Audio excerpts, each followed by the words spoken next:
Okay my students, good evening. पहली बात तो आई एम सो सॉरी कि कल आप लोग का भी वेट करना पड़ा होगा। कल टेक्निकल ऐसा कुछ प्रॉब्लम आ गया, टेक्निकल स्नैक की हम लोग हमारी टीम उसको दूर नहीं कर पाई और कल का क्लास हमें ऑफ करना पड़ा मजबूरी में। देखिए, अगर कभी हमको नेचुरल कोर्स में ऑफ करना हुआ, अगर कोई ऐसी हुई तो हम तो आपको मैसेज भेज देंगे। हमारा मैसेज नहीं जाता है, इसका मतलब है कि हमारी टीम ट्राई कर रही है और कहीं ना कहीं कोई टेक्निकल इशू है।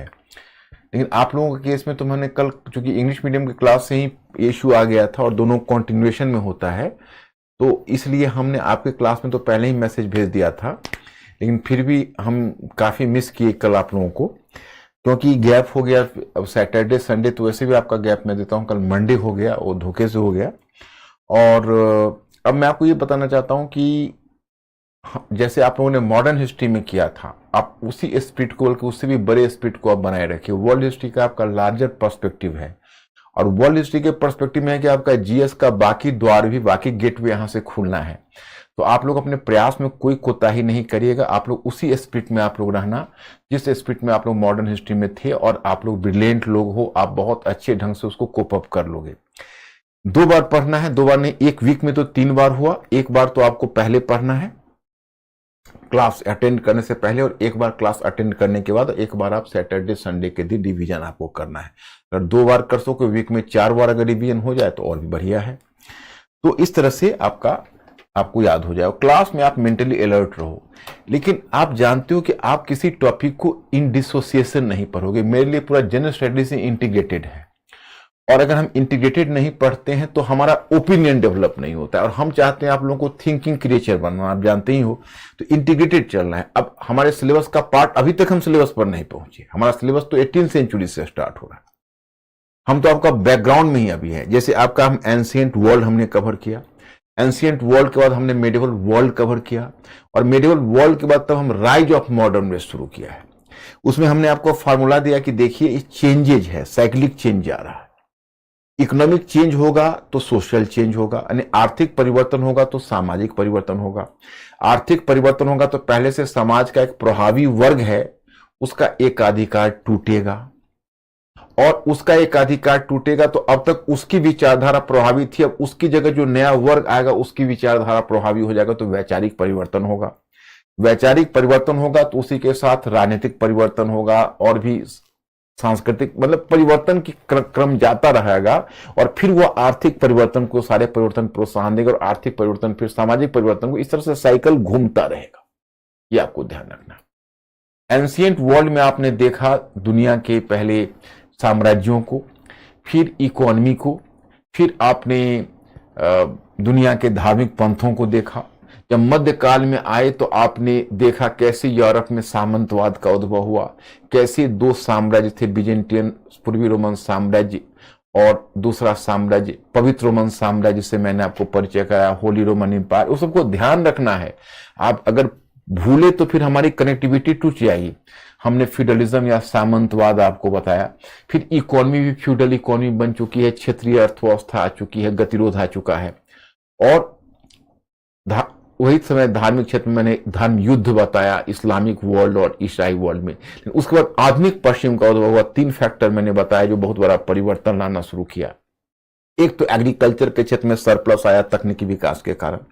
दूसरा मैंने आपको बताया कि धर्म युद्ध के कारण यूरोप और एशिया के बीच का व्यापारिक मार्ग खुला। और तीसरा, जब कुस्तुनतुनिया का पतन हुआ तो कुस्तुनतुनिया के पतन के बाद और फिर जो पूरा उसका व्यापारिक मार्ग अवरुद्ध हो गया तो वैकल्पिक मार्ग की खोज हुई, भौगोलिक खोज शुरू हुई, और वहीं से परिवर्तन की प्रक्रिया शुरू हुई। अमेरिका धोखे से खोज लिया गया। जो अमेरिकन प्रेशियस मेटल है, जो कीमती धातु है, उसने किस तरह से फाइनेंस किया पूर्वी व्यापार को, और किस तरह से एक बड़ा व्यापारिक नेटवर्क कायम हुआ। व्यावसायिक क्रांति हुई, और व्यावसायिक क्रांति के साथ वाणिज्यवाद होगा। उधर जब एक नया सामाजिक वर्ग के रूप में मध्य वर्ग आया तो एक नई विचारधारा के रूप में पुनर्जागरण पनप गया। पुनर्जागरण के क्या क्या फीचर्स था मैंने पिछले क्लास में बताया। अब पुनर्जागरण ने धर्म सुधार आंदोलन को प्रोत्साहन दिया, तो शायद हम धर्म सुधार आंदोलन पर ही थे मिस्टर अंकुर, तो हमारा क्लास हमने पीछे छोड़ा था। थोड़ा हमारे स्टूडेंट से हिंट लीजिए कि मैं स्टूडेंट्स, हमने आपको धर्म सुधार आंदोलन पर ही पिछले क्लास में छोड़ा था, बताइए हाँ या ना। धर्म सुधार आंदोलन पर ही पिछले क्लास में मैंने आपको छोड़ा था। My students please give me the hint.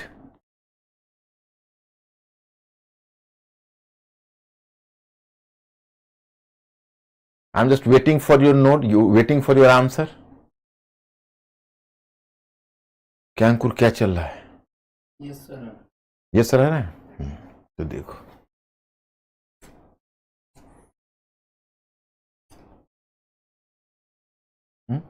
ये नहीं बदले हो? अच्छा हाँ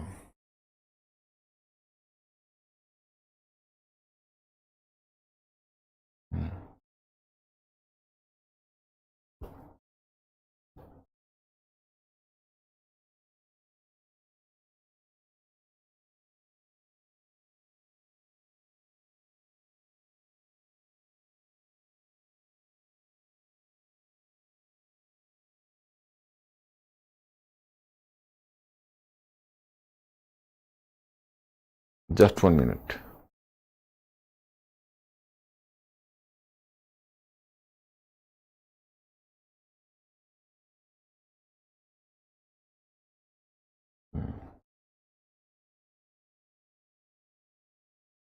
अब देखो यही तुम्हारा धर्म सुधार आंदोलन। तो मैंने आपको बताया था मैं स्टूडेंट्स पिछले क्लास में कि धर्म सुधार आंदोलन के दो रूप विकसित हुए, जो मैंने आपको बताया।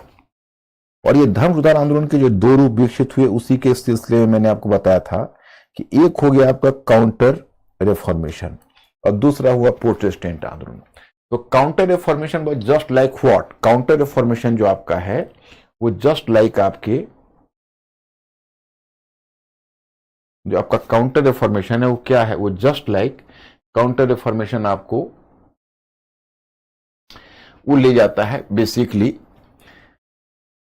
उसका उद्देश्य है कहीं ना कहीं हम धर्म को मजबूत, जैसे काउंटर रिफॉर्मेशन है उसका एजेंडा क्या है, काउंटर रिफॉर्मेशन यह बोलता है कि हमें ईसाई धर्म में सुधार करके और उस धर्म को मजबूत बनाना है। मतलब देखो एक्चुअली पुनर्जागरण आया तो पुनर्जागरण ने एक आलोचनात्मक सोच पैदा की, हर चीज को आलोचना के पॉइंट ऑफ व्यू से देखा जाने लगा। तो पुनर्जागरण के से जो उत्पन्न विचार था उसने धर्म के क्षेत्र को प्रभावित करना शुरू कर दिया। तो पादरियों की अब हुआ, पादरियों की आलोचना होने लगी, बोली अब कॉमन पीपल देखने लगे कि भाई ये इतने बड़ी बड़ी बातें पादरी लोग करते हैं लेकिन वो तो बहुत तरह के भ्रष्टाचार में लिप्त है, मैं भ्रष्टाचार की बात करूंगा। तो धीरे धीरे क्या उनकी आलोचना होने लगी। अब एक पादरी थे, पोप थे, रोम के पोप, आप तो जानते हो यूनिवर्सल चर्च सिस्टम में जो रोम का पोप होता था, ईसाई जगत का मुखिया होता था, उनका नाम था इनोसेंट अष्टम। और उनके बारे में कहा गया कि उनके 8 इलिसिट चाइल्ड थे। तो अब इस तरह से मान लीजिए बहुत तरह के भ्रष्टाचार उनके लाइफ में थे और एक तरफ वो बात करते थे ब्रह्मचर्य रहने की और इस तरह से अवैध पत्नियां, अवैध बच्चे। तो इसकी आलोचना यूरोप में शुरू हो गई और ये आलोचना पुनर्जागरण के प्रभाव में हुई, क्योंकि पुनर्जागरण ने एक आलोचनात्मक सोच पैदा किया था। तो क्या हुआ कि अब धर्म के क्षेत्र में सुधार आंदोलन ऑलरेडी शुरू हो गया था, लेकिन जो प्रोटेस्टेंट आंदोलन है वो प्रोटेस्टेंट आंदोलन अलग प्रकार का है। अब देखो प्रति धर्म सुधार आंदोलन है उसका उद्देश्य है कि धर्म के क्षेत्र में सुधार करके कहीं ना कहीं ईसाई धर्म को और ईसाई सिस्टम को और ईसाई धर्म को मजबूत बनाना। लेकिन वहीं पर जो काउंटर रिफॉर्मेशन प्रोटेस्टेंट आंदोलन है, तो प्रोटेस्टेंट आंदोलन ने कहीं ना कहीं ईसाई पंथ को ही अस्वीकार कर दिया, क्रिश्चियनिटी को ही रिजेक्ट कर दिया, कहा कि नहीं ये क्या है, क्या वजह है, मैं आपको बताता हूं कि इसने क्यों रिजेक्ट किया और इसका क्या कहना था। तो इसने क्रिश्चियनिटी को ही रिजेक्ट कर, मतलब ये रोमन क्रिश्चियनिटी नहीं, सॉरी गलत हो गया, रोमन कैथोलिक चर्च व्यवस्था, क्रिश्चियनिटी और दोनों अलग है। ईसाई धर्म ईसाई विचारधारा से तो प्रेरित है, लेकिन ईसाई जो रोमन कैथोलिक चर्च है इसने रोमन कैथोलिक चर्च सिस्टम को ही नकार दिया। और जो पहला वाला है प्रतिधर्म सुधार आंदोलन, वो रोमन कैथोलिक चर्च को मजबूत बनाना चाहता, इसने रोमन कैथोलिक चर्च को रिजेक्ट कर दिया। भारतीय परंपरा में अब मैं आपको बताऊंगा कि जब मैं आपको उपनिषद की विचारधारा पढ़ाऊंगा तो मैं आपको बताऊंगा कि उपनिषद है वो उपनिषद चाहता है कि हम वैदिक कर्मकांड पर चोट करके, वैदिक कर्मकांड में सुधार करके हम वैदिक पंथ को मजबूत बनाएं, वैदिक धर्म को मजबूत बनाएं। तो प्रोटेस्टेंट आंदोलन चाहेगा, सॉरी, तो बौद्ध पंथ, जो बौद्ध पंथ का उद्भव हुआ, बौद्ध पंथ और जैन पंथ, उसने वैदिक कर्मकांड को अस्वीकार करने के क्रम में वेदों की परंपरा को ही अस्वीकार कर दिया। उसी प्रकार से प्रोटेस्टेंट आंदोलन ने रोमन कैथोलिक चर्च व्यवस्था को अस्वीकार कर दिया। अब इसी क्रम में आपको सूचना मिलती है, ये घटना हुई है 1517 में, 1517 में। तो 1517 में क्या है कि एक जगह है वीटेनबर्ग, जर्मनी में, उस जगह का नाम है वीटेनबर्ग। तो वीटेनबर्ग का जो चर्च है, उस चर्च का पादरी है जिसका नाम है मार्टिन लूथर। तो वीटेनबर्ग के चर्च के पादरी मार्टिन लूथर ने वीटेनबर्ग के चर्च की दीवार पर 95 थेसिस, 95 थेसिस का मतलब हुआ 95 प्रश्न, उसने 95 प्रश्न टांग दिए और रोम के पोप से सवाल किए कि हमें इन प्रश्नों का उत्तर चाहिए। इसका मतलब था सीधा विद्रोह, जो मैंने आपको बताया था। अब जब उसने यह काम किया, तो जितना बड़ा काम उसने किया, तो आप तो जानते हो कि रोमन कैथोलिक चर्च व्यवस्था बर्दाश्त करने वाली तो है नहीं, और जो रोम का पोप है वो एक तरह से उसके पास बहुत दंड शक्ति भी थी। उसका एक धार्मिक न्यायाधिकरण भी चलता था। वह वही धार्मिक न्यायाधिकरण था जो ज्यादानो बुर्नो को फांसी दी थी, गैलीलियो को अपने विचार वापस लेने के लिए कहा था। अब उसी का एक पादरी उसको चुनौती कर दिए तो सहन नहीं हो सकता था। लेकिन अब मार्टिन लूथर के विद्रोह को इसलिए पोप नहीं दबा पाया क्योंकि तभी मार्टिन लूथर के पक्ष में जो जर्मन कुलीन वर्ग है, जर्मन मध्य यूरोप में, मैं आपको यूरोप का मैप आपको समझा दूंगा, एक बार आगे चलकर मैं समझा दूंगा अच्छे ढंग से। अभी जैसे देखो, अब इसको मैं ऐसे बता देता हूं, जैसे देखो, ये जो रीजन देख रहे हो, एक तरह से मान के आप चलो ये ब्रिटेन है, ओके, और इसके बीच में इंग्लिश चैनल है ऐसे, और इंग्लिश चैनल के बीच में ऐसे देखोगे ये होगा फ्रांस, ये फ्रांस होगा, और फ्रांस के ही बगल में होगा इधर नीदरलैंड, बेल्जियम, ये सब इसी के तरफ होगा, और इधर लग्जेमबर्ग, ये सब इस रीजन में होगा, छोटे छोटे। और उसके बाद आप आओगे तो ये होगा जर्मनी। आज तो ये यूनिफाइड जर्मनी है, एक समय था कि इसमें 200 छोटे छोटे जर्मन राज्य थे। ये होगा स्पेन, ओके, इधर होगा ऑस्ट्रिया। तो मतलब इसी तरह से यूरोप है, मैं आपको पूरा नक्शा दूंगा। तो ये जो जर्मनी आप देख रहे हो, उसमें 200 छोटे छोटे राज्य हैं। यहां कोई मजबूत राजतंत्र नहीं, बल्कि छोटे छोटे शासक हैं। यही जो जर्मनी में वीटेनबर्ग एक जगह है, वहीं पर मार्टिन लूथर ने विद्रोह किया था। अब मार्टिन लूथर के विद्रोह को वहां पर वो दबा देते पोप, लेकिन तभी मार्टिन लूथर के पक्ष में जर्मन कुलीनबर्ग ने विद्रोह कर दिया। अब जब जर्मन कुलीनबर्ग ने विद्रोह किया तो पोप दबा नहीं सकता था, लेकिन अभी भी एक होप था। अगर उस समय पवित्र रोमन सम्राट चार्ल्स पंचम था, वह अगर खाली होता, क्योंकि देखो मैंने पीछे आपको बताया हुआ है कि पवित्र रोमन सम्राट का पद तो बहुत महत्वपूर्ण था, और पहले मैंने ही बताया हुआ है, लेकिन अब मैं नैरेटिव थोड़ा चेंज करूंगा और आप लोग धीरे धीरे उसको अपने दिमाग में लाओगे। कैरोलिंजियन वंश, पहले कैरोलिंजियन वंश के शासक थे। वो कैरोलिंजियन वंश के शासक पहले पवित्र रोमन सम्राट के पद पर होते थे, पवित्र रोमन सम्राट। बाद में क्या हो कि पवित्र रोमन सम्राट एक सम्मानजनक हुआ जो सबसे प्रतिष्ठित राजवंश को दिया जाता था। आगे चलकर कैरोलिंजियन वंश का पतन हो गया था, क्योंकि जो घटना मैं भी आपको बता रहा हूं, ये घटना है 16वीं सदी की। और जो कैरोलिंजियन वंश की सालमान की चर्चा हमने की थी, आपको याद होगा, और सालमान के दादा चार्ल्स मार्टिन की चर्चा की थी, जो टूर्स की लड़ाई में इस्लाम की सेना को हराया था, तो उसके वंश की प्रतिष्ठा काफी बढ़ गई थी। तो उसी का पौत्र सालमान था, जो बहुत बड़े साम्राज्य पर शासन करता था। तो रोम के पोप ने 800 ईस्वी में अपने हाथ से उसके माथे पर राज मुकुट रखा था और घोषित किया था कि आप पवित्र रोमन सम्राट हैं। ये सालमान की बात बता रहा हूं, लेकिन वो तो 8वीं सदी की बात थी। अब तो तुम आ गए 16वीं सदी में। और जब आप 16वीं सदी में आ चुके हो तो अब तो कोई कंफ्यूजन की ऐसी सच बात ही नहीं है। तो अब कैरोलिंजियन वंश का पतन हो गया था 9वीं सदी के बाद। तो अब एक नया राजवंश आया और उस राजवंश का शासक हुआ। अब एक नया प्रतिष्ठित राजवंश बना। और पवित्र प्रतिष्ठित राजवंश क्यों बना? तो देखो, ये तो स्पेन तो इससे भी बड़ा है, मैंने थोड़ा छोटा खींच दिया।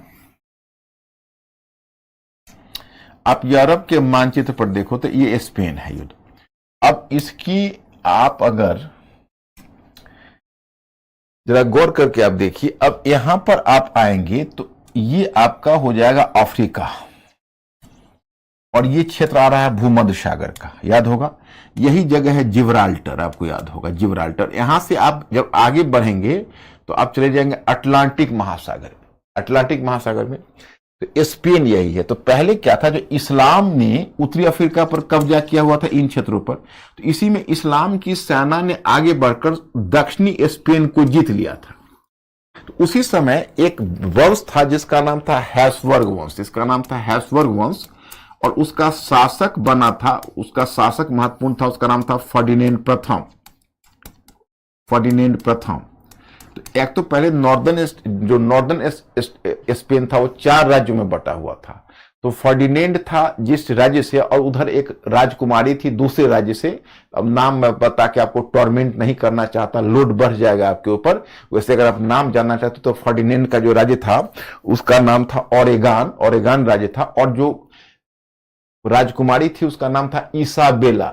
वह फर्डिनेंड ओरेगान का था और इसाबेला कास्टाइल की थी। दोनों के बीच विवाह हुआ तो ओरेगान और कास्टाइल दोनों का एकीकरण हो गया। तो फर्डिनेंड की ताकत बढ़ गई, तो बाकी 2 राज्यों को भी फर्डिनेंड ने जीत लिया, फर्डिनेंड फर्स्ट ने। अब फर्डिनेंड ताकतवर हो गया, पूरे नॉर्दर्न स्पेन पर वो शासन करने लगा। अब फर्डिनेंड प्रथम ने दक्षिण में बढ़ के इस्लाम की सेना को हराकर, उसे खदेड़ कर पूरे स्पेन को यूनिफाई कर लिया। तो चूंकि अब हैब्सबर्ग वंश का शासक फर्डिनेंड प्रथम ने इस्लाम की सेना को हराया, तो आप पीछे जाइए। जैसे मैंने चार्ल्स मार्टिन के बारे में कहा था कि जब उसने इस्लाम की सेना को हराया था तो उसे इतनी प्रतिष्ठा उसके वंश की मिली थी। तो अब हैब्सबर्ग वंश को भी बहुत ज्यादा प्रतिष्ठा मिल गई, क्योंकि हैब्सबर्ग वंश ने भी तो हराया था इस्लाम की सेना को। तो फर्डिनेंड का जो वंशज था, यही फर्डिनेंड और उसकी रानी इसाबेला थी जिसने कोलंबस को फाइनेंस किया था भौगोलिक खोज के लिए, और जो अमेरिका का पता लगाया था। तो यही फर्डिनेंड था, उसका वंशज है हैब्सबर्ग वंश। हैब्सबर्ग वंश उसका नाम है। अब अभी से दिमाग में रखिएगा हैब्सबर्ग वंश। और उसने हैब्सबर्ग वंश ने स्पेन पर उसमें शासन कर रहा है, और इसी वंश का शासक आगे ऑस्ट्रिया में भी स्थापित हो जाएगा। ये ऑस्ट्रिया है, वहां भी स्थापित हो जाएगा। और यही ये जर्मन क्षेत्र है, ये पवित्र रोमन साम्राज्य का केंद्रीय क्षेत्र है, पवित्र रोमन साम्राज्य का। और ये पूरा जर्मन क्षेत्र इसी के मतलब प्रभाव क्षेत्र में आ जाएगा, क्योंकि पवित्र रोमन साम्राज्य का ही जर्मन क्षेत्र है, वो पवित्र रोमन साम्राज्य का ही हिस्सा था। तो यही हैब्सबर्ग वंश का जो शासक है वो पवित्र रोमन साम्राज्य पर, तो कभी स्पेन से शासक जाता था, कभी ऑस्ट्रिया से आता था। दोनों हैब्सबर्ग वंश का शासन स्पेन में भी था, ऑस्ट्रिया में था, और फिर इस क्षेत्र पर वो शासन करते थे। तो इस तरह से इन पर शासन चलता था हैब्सबर्ग वंश का, जो पवित्र रोमन सम्राट के पद पर थे। अब आ जाइए उस मुद्दे पर। जब मार्टिन लूथर ने विद्रोह किया तो पवित्र रोमन सम्राट तो सक्षम था, वो तो दबा देता, लेकिन उसमें पवित्र रोमन सम्राट फ्रांस के साथ एक युद्ध में उलझा हुआ था, वो फ्री नहीं था। तो मार्टिन लूथर का विद्रोह सफल हो गया। अब जर्मनी में मार्टिन लूथर ने विद्रोह किया विटेनबर्ग में। यहां पर एक और सुधारक खड़ा हो गया, उसका नाम था काल्विन। और काल्विन को पूंजीपतियों का सपोर्ट था, मार्टिन लूथर को सपोर्ट था जर्मन कुलीन वर्मन में भूमिधारियों का सपोर्ट था। भूमिधारियों का क्यों सपोर्ट था मैं आगे कारण बताऊंगा। एक दूसरा यहां पर सुधारक खड़ा हो जाएगा काल्विन। इधर स्विट्जरलैंड है, स्विट्जरलैंड इस क्षेत्र में है। तो स्विट्जरलैंड में एक सुधारक खड़ा हो जाएगा, उसका नाम है ज्यूंगली। जब मैं ज्यूरिक गया था तो ज्यूरिक में मैंने ज्यूंगली का बहुत बड़ा स्टैचू देखा था ज्यूरिक शहर में। तब हम उन्हें उसको बुक में पढ़ते थे, लेकिन ज्यूंगली का स्टैचू देखने का वहां मौका मिले था, तो वो स्विट्जरलैंड का था। फिर इसके बाद जो प्रोटेस्टेंट है उसकी अलग अलग शाखाएं अलग अलग देशों में आ गई। जैसे ब्रिटेन में उसकी एक शाखा थी, प्रोटेस्टेंट के रूप में स्थापित हो गई। ये सब प्रोटेस्टेंट की एक शाखा थी जो ब्रिटेन में प्यूरिटन के रूप में स्थापित हो गई, फ्रांस में ह्यूजनॉट के रूप में स्थापित हो गई। ये सब प्रोटेस्टेंट की शाखा थी। तो पूरा यूरोप दो भाग में बट गया, रोमन कैथोलिक और प्रोटेस्टेंट। कुछ राज्य रोमन कैथोलिक रहे, कुछ प्रोटेस्टेंट रहे। अब देखिए, अब यहां पर ये प्रोटेस्टेंट आंदोलन है। अब पहले इसके कारण की हम जांच करते हैं कि भाई इसका कारण क्या है। तो देखो, मार्टिन लूथर ने क्या किया ये मैं बताता हूं। इसका क्या कहना था, बेसिक मार्टिन लूथर का जो विचार था वो क्या था, वो मैं आपको बताना चाहता हूं। Just one minute.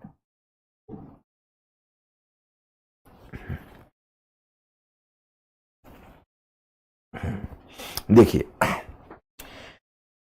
आपको मैं पीछे बता चुका हूं, लेकिन पता नहीं आपको याद है, आई डोंट नो कि आपको याद है या नहीं। अगर नहीं होगा तो आपको मैंने स्टडी मटेरियल तो दिया ही हुआ है, आप बीच बीच रिवाइज करोगे तो याद। लेकिन मैं जब वर्ल्ड हिस्ट्री जब समाप्त करके जाऊंगा तो आप उससे भी ज्यादा उत्साह में मैं आपको देखना चाहूंगा जो आप लोग मॉडर्न हिस्ट्री में थे। हो जाएगा, वर्ल्ड हिस्ट्री में कॉन्फिडेंस आ रहा होगा आप लोगों को, मेरा विश्वास है, और आप अपने आप को कॉन्फिडेंट फील करोगे। अब मुझे आप फ्रांस की क्रांति तक पहुंचने दो, फिर आपको बहुत क्लैरिटी आ जाएगी। तो मैं इसी क्रम में आपको बताया था, याद होगा कि पहले जो ईसा मसीह के बाद जो आरंभिक दो संत हुए थे, सेंट पॉल और सेंट अगस्टाइन, जिन्होंने कहा था कि आस्था व्यक्ति की मुक्ति का साधन है। लेकिन आगे चलकर दो संत आए, पीटर लोम्बार्ड और टॉमस एक्विनास। और पीटर लोम्बार्ड और टॉमस एक्विनास ने कहा कि नहीं, आस्था नहीं, अच्छे कार्य मोक्ष का मुक्ति का साधन है। और अच्छे कार्य का उन्होंने बड़ी संकीर्ण व्याख्या की थी, आपको याद होगा, पुरोहितवाद और संस्कारवाद। प्रत्येक ईसाई को एक पुरोहित का निर्देशन मानना चाहिए, और संस्कारवाद था कि प्रत्येक ईसाई को 7 संस्कारों का पालन करना चाहिए। Are you recording this thing or not? आपने इस चीज को समझा या नहीं? तो ये जो पुरोहितवाद और संस्कारवाद का जो विचार था, ये पुरोहितवाद और संस्कारवाद के विचार के आधार पर रोमन कैथोलिक चर्च व्यवस्था कायम हुई।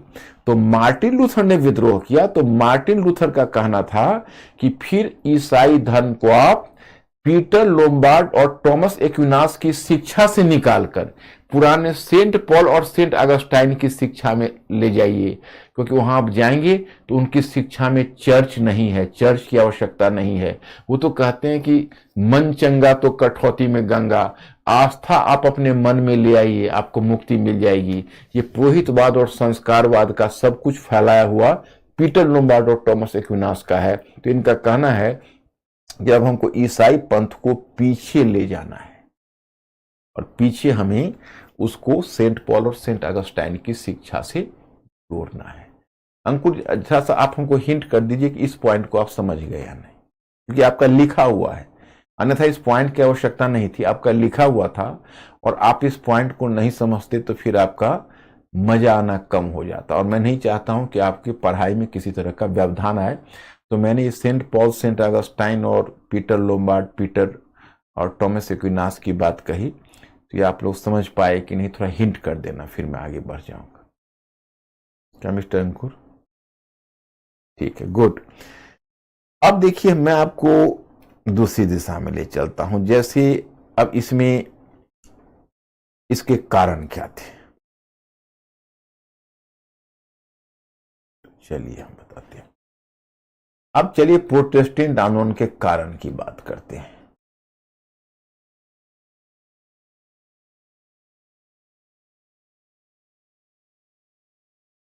प्रोटेस्टेंट आंदोलन के कारण की बात करते हैं। इसका एक कारण है, इसको आप कहोगे धार्मिक कारण। तो धार्मिक कारण जरूर कारण है। अब धार्मिक कारण में क्या क्या है, इनमें धार्मिक बुराइयां क्या है? देखिए, बहुत तरह का भ्रष्टाचार है ये, भ्रष्टाचार, धार्मिक भ्रष्टाचार। जैसे क्या होता कि जो तथाकथित पादरी होते, तो पादरी के बारे में कहा जाता कि जब वह पादरी बनते थे तो उनको जीवन पर्यंत ब्रह्मचर्य रहने की शपथ ली जाती कि वो ब्रह्मचर्य रहेंगे और अपने आप को विषय वासना से दूर रखेंगे। लेकिन अब वो उसका पालन नहीं कर पाते थे, बल्कि वह नाजायज ढंग से अपनी पत्नियां भी रखते थे और अपने बच्चे भी पैदा करते थे। उसके बहुत सारे नाजायज बच्चे थे। अब मैंने क्या कहा पोप इनोसेंट अष्टम के बारे में कि उनके 8 नाजायज बच्चे थे, तो कुछ भी हो कम से कम इनोसेंट तो नहीं होंगे, आप समझ ही सकते हो। तो इस कारण से उनकी बदनामी चर्च की हो रही थी। दूसरा क्या था कि सबसे जिसको तुम भ्रष्टाचार आप कहते हो, भ्रष्टाचार की तो चरम स्थिति वह थी, उसको कहते हैं इंटेलिजेंस, अंग्रेजी में बोलते हैं, हिंदी में बोलते हैं बिक्री पत्र। अब ये बिक्री पत्र क्या होता था? जैसे उनका ये तर्क था, देखो कि देखिए हमने जो इतने सारे पुण्य कमाए हैं, तो जैसे आप पैसे कमाकर बैंक में रखते हो, उसी तरह जो हमने पुण्य कमाए हैं वो पुण्य बैंक में है। उनका कहना था कि पुण्य जो है वो बैंक में रखा हुआ है। तो आप, उनका ये कहना है कि आप डिपॉजिट करिए, मतलब आप वहां जाइए और आप पैसा दीजिए, तो हम आपको उसी पुण्य का एक पार्ट लिख कर दे देंगे। तो उस पेपर को आप रख लीजिए, तो मरने के बाद सीधा आपको हेवन मिलेगा, स्वर्ग मिलेगा, क्योंकि आपने उस धर्म का मैंने एक पार्ट आपको दे दिया है। ये तो आप समझ सकते हो, ये तो मूर्ख बनाने वाली बात होगी, तो भ्रष्टाचार की पराकाष्ठा है कि हम पुण्य कर रहे हैं और हमारा जमा है, उसमें से एक पार्ट आपको दे दिया, बदले में आप हमको पैसे दे दीजिए। और इस तरह की जो मुक्ति पत्र की बिक्री है वो जर्मनी में खुलकर कर रहे थे, खासकर क्योंकि वहां पर कोई मजबूत राजतंत्र नहीं था। बाकी जगहों पर शक्तिशाली राजतंत्र भी स्थापित हो रहा था सामंतवाद के कब्र पर, तो वहां इनकी बहुत दाल नहीं गल पाती थी। लेकिन जर्मनी में उस तरह का कोई शक्तिशाली राजतंत्र नहीं था, तो वहां पर ये ज्यादा मनमानी कर रहे थे। तो इस तरह से उन्होंने बिक्री पत्र की बात की। तो अब इस कारण से लोगों में असंतोष था। लेकिन माय स्टूडेंट्स, यहां पर एक बड़ा पेज है। पेज क्या है कि अगर धार्मिक कारण ही बड़ा कारण होता, तब तो रोमन कैथोलिक चर्च व्यवस्था के अंतर्गत सुधार की प्रक्रिया वैसे ही आरंभ हो गया था प्रति धर्म सुधार आंदोलन के माध्यम से। प्रति धर्म सुधार आंदोलन के माध्यम से, काउंटर रिफॉर्मेशन के माध्यम से रोमन कैथोलिक चर्च व्यवस्था के अंतर्गत सुधार की प्रक्रिया पहले से ही आरंभ हो गई थी। अगर मार्टिन लूथर विद्रोह नहीं भी करते तो भी वो सुधार की प्रक्रिया चलती रहती। इसी पर तो किसी आलोचक ने कहा है कि अगर मार्टिन लूथर मर भी गया होता तो अभी धर्म सुधार आंदोलन होता। मतलब ऐसा नहीं कि धर्म सुधार आंदोलन तब नहीं होता। अगर मार्टिन लूथर मर भी गया होता तो अभी धर्म सुधार आंदोलन होता। मतलब मार्टिन लूथर इसमें कोई बहुत महत्वपूर्ण काम नहीं किया, क्योंकि हाँ काम किया है, सॉरी, लेकिन मार्टिन लूथर अगर नहीं भी होता तो अभी धर्म सुधार आंदोलन चल रहा होता। तो मार्टिन लूथर को विद्रोह करने की आवश्यकता क्यों हुई? तो समकालीन आर्थिक और राजनीतिक कारक। आर्थिक कारक क्या है? आर्थिक कारक क्या है? तो अब आर्थिक कारक देखो। आर्थिक कारक में मैं कितना कारण बताऊं? कहोगे तो 2 बताऊं या कहो तो 3 बताऊं? चलो 3 बता देता हूं आपको। देखिए, आर्थिक कारक में एक है कि जैसे रोमन कैथोलिक चर्च बार बार इस बात की आलोचना करता था कि व्यापारी को, यानी उसको कहता था कि लोगों को मुनाफा ज्यादा नहीं लेना चाहिए और ब्याज नहीं लेना चाहिए। लेकिन एक बात बताइए, अगर व्यापारी वर्ग ब्याज नहीं लेगा और मुनाफा नहीं लेगा तो बिजनेस कैसे चलेगा? घोड़ा अगर घास से दोस्ती कर लेगा तो क्या खाएगा? आप ही बताइए। तो घोड़ा घास वाली कहावत यहां चरितार्थ हो रही थी।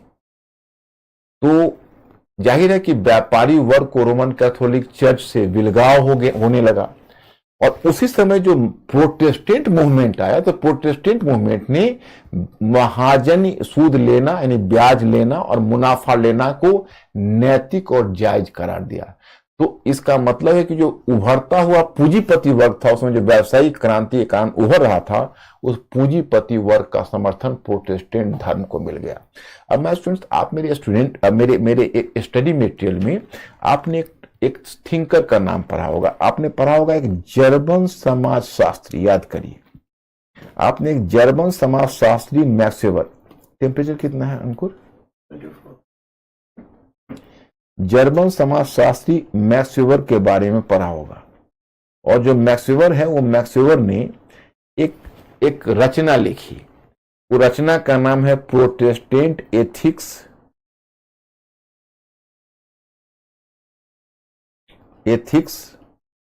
And spirit of capitalism. Spirit of capitalism.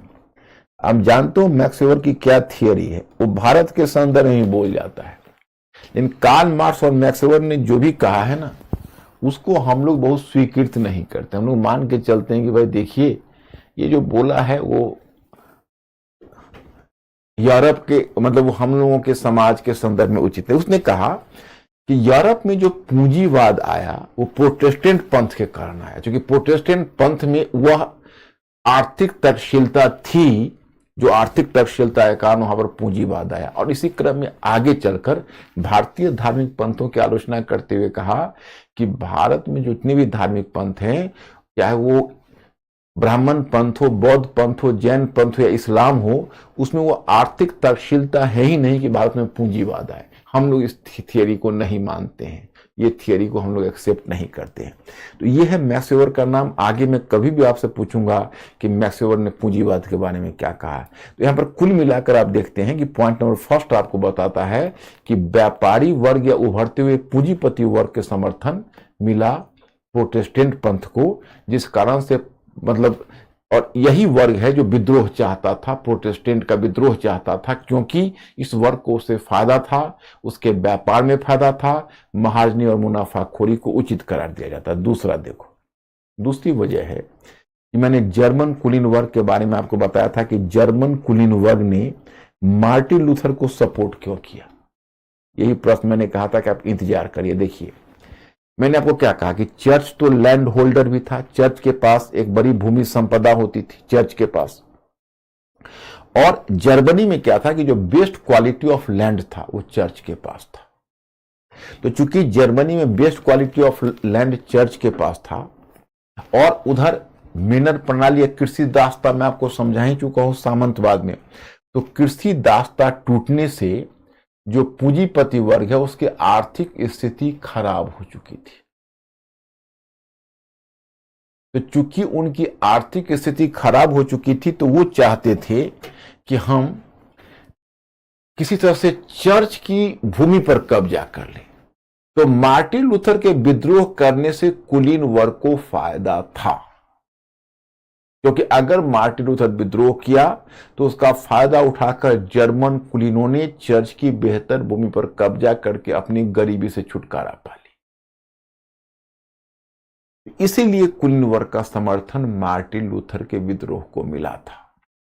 Okay, अब तीसरा कहोगे तो मैं तीसरा एक और तरीका बताता हूं। अब तीसरा क्या है? तो मैंने आपको सर्वव्यापी चर्च व्यवस्था या यूरोपीय चर्च व्यवस्था तो बताया हुआ है। तो ये है रोम और ये है क्षेत्रीय चर्च। ओके, तो क्या है कि जो क्षेत्रीय चर्च होते थे वह लोकल लोगों पर टैक्स लगाते थे। और टैक्स का तो कई नाम थे, लेकिन जो सबसे इंपॉर्टेंट टैक्स था उसको टाइथ बोलते थे। तो टाइथ नामक टैक्स लोगों पर कर लगाते थे। और टाइथ की लगाने से जो पैसे की वसूली होती थी, कर की वसूली होती थी, उससे वो अपना लोकल चर्च का खर्च चलाते थे। और लोकल चर्च का खर्च चलाने के बाद जो एक्स्ट्रा रकम है, जो लोकल चर्च को चलाने के बाद, जो लोकल खर्च चलाने के बाद जो अतिरिक्त रकम है, वो अतिरिक्त रकम केंद्रीय खजाने में भेज देते, अतिरिक्त रकम वे रोम को ट्रांसफर कर देते थे। ये बहुत समय से चला आ रहा था। लेकिन उस समय क्या था कि राष्ट्रवाद की चेतना धीरे धीरे विकसित हो रही थी। तो चूंकि राष्ट्रवाद की चेतना विकसित हो रही थी, तो अब अलग अलग क्षेत्रीय चर्च के द्वारा जो मनी का ट्रांसफर रोम को किया जा रहा था, तो अन्य क्षेत्रों को इस बात की आपत्ति थी कि भाई आप हमारा धन हमारे यहां से लेकर रोम को क्यों हस्तांतरित कर रहे हैं। तो उनको इस बात की गहरी शिकायत थी कि हमारे धन का हस्तांतरण रोम को किया जा रहा है। This is the case.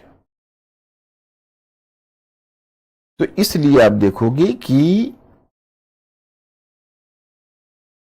जो मार्टिन लूथर हैं, वो मार्टिन लूथर का जो विद्रोह हुआ या जिंगली का विद्रोह हुआ, वो इसलिए भी हुआ कि लोकल पीपुल को इस बात का कष्ट था कि हमारे यहां से धन रोम को क्यों ट्रांसफर हो रहा है। तो यह है इकोनॉमिक कारण, तीन के तीन। अब आप अगर हमें देखो, ये कारण को हमने वर्णन नहीं किया है, शायद हमने ये कारण ही आपको मैटर में केवल जर्मन समाजशास्त्री वाला भी दिया है। तो थोड़ा सा आप हमको अगर ओके कर दे तो हम आगे बढ़ें, या फिर आपको कोई हेल्प चाहिए तो बोलिए। अंकुर जरा पूछो हमारे स्टूडेंट से।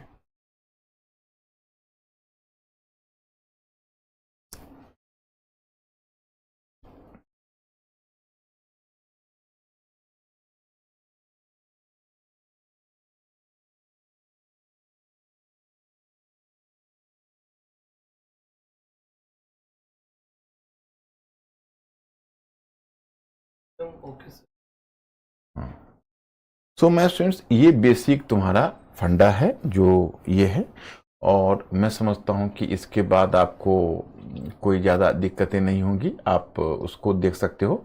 और बस 1 मिनट, हाँ। तो आप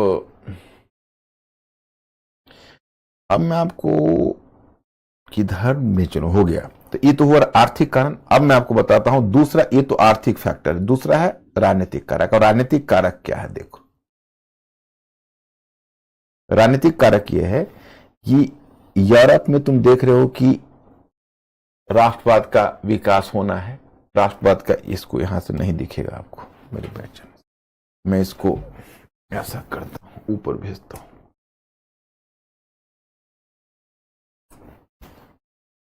अब देखो, यूरोप में राष्ट्रवाद का विकास हो रहा है, ओके। और यहां सर्वव्यापी चर्च व्यवस्था, सर्वव्यापी चर्च व्यवस्था। यहां रोम में चर्च है, और ये अखिल यूरोपीय चर्च है, उसकी क्षेत्रीय शाखा विभिन्न क्षेत्रों में है।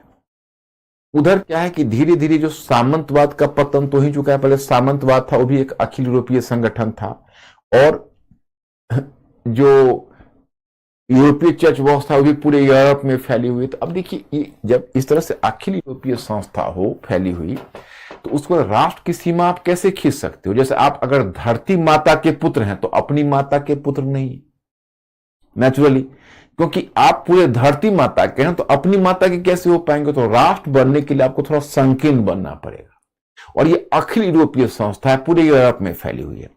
उसमें जो महत्वाकांक्षी शासक है, जब सामंतवाद का पतन हो रहा है, तो सामंतवाद के कब्र से जब वो अपने राष्ट्रीय सीमा को खींचने की कोशिश कर रहे हैं, तो क्षेत्रीय चर्च आ रहा है। और क्षेत्रीय चर्च मना कर रहा है, बोल रहा है कि हम आपके अधीन नहीं हैं, हम तो आपसे स्वतंत्र हैं, हम तो रोम के अधीन हैं, आप हमको कैसे डोमिनेट कर सकते हो। तो मुद्दा यह है कि अब राष्ट्र बनेगा कैसे, जब तक क्षेत्रीय चर्च राजनीतिक शक्ति के अधीन नहीं होती है। तब तो फिर वही ड्यूअल सॉवरेनिटी वाली बात हो जाएगी, दोहरी संप्रभुता वाली बात हो जाएगी। आप ही बताइए राष्ट्र कैसे बनेगा।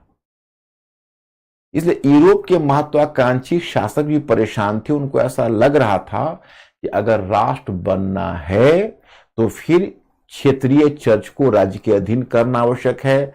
और वैसे क्षेत्रीय चर्च को हम राज्य के अधीन तो कर नहीं सकते, हम तभी कर सकते हैं जब हम रोम के साथ हमारा संबंध टूटेगा। और वो तभी टूटेगा जब विद्रोह होगा।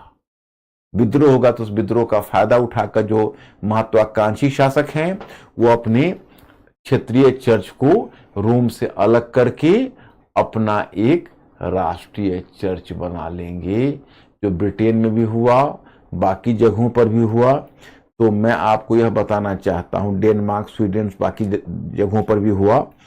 तो मैं आपको यह बताना चाहता हूं कि ये जो महत्वाकांक्षी शासक हैं, वह भी कहीं ना कहीं प्रोटेस्टेंट मूवमेंट को जानबूझकर प्रोत्साहन दे रहे हैं। तो धार्मिक कारण से ज्यादा निर्णायक कारण हो गया आर्थिक और राजनीतिक कारक। इसलिए किसी आलोचक ने कहा कि मार्टिन लूथर अगर अपने पलने में भी मर गया होता तो अभी धर्म सुधार आंदोलन होता, धर्म सुधार आंदोलन इसलिए होता, केवल धार्मिक भ्रष्टाचार के कारण नहीं होता, क्योंकि अगर केवल धार्मिक भ्रष्टाचार के कारण होता तो वैसे भी रोमन कैथोलिक चर्च व्यवस्था के अंतर्गत धर्म सुधार की प्रक्रिया आरंभ हो गई थी, तो मार्टिन लूथर को आखिर विद्रोह क्यों करना पड़ा? तो ये आर्थिक और राजनीतिक कारण से, तो ये मैं आपको बताना चाहता।